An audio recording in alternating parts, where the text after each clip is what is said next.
Сенің бауырың официант болса. Чатам, қалайсың? Қайда жүрсің е? Үйде? Бар, заказдарды қабылдаш, клиенттер күтіп қалды.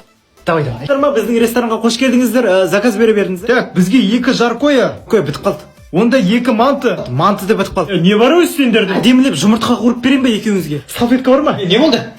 Туалетке барып келемін, 1-2 сағаттан қайтып келемін, заказдарды қабылдай берші. Сөйтесің ғой, Заказ қабылдар.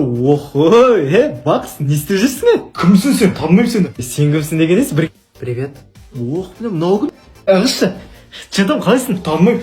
Официант, тамақ дайын ба? Келе қойшы. Брат, әке жатыр міне. Ойбай. Мазга мына шортик қанша теңге тұратын білесің ба? Жоқ жерден проблем шығара бересіңдер. Мә сүртіп ал енді. Сен ағылдырып тұрсың ғой. Шот төле қойсыздар ма? Қанша теңге? 20 мың теңге. Мә 100 мың теңге. 100 мың теңге? Қайдан тауып отырсыңдар енді ондай ақшаны? Тыңдап ал достар, егер де сендер телефон арқылы үйде жатып ақ ақша тауып берулерің келсе, менің профилімде тұрған ссылка бойынша өтіп Telegram каналға тіркеліп кетіңіз.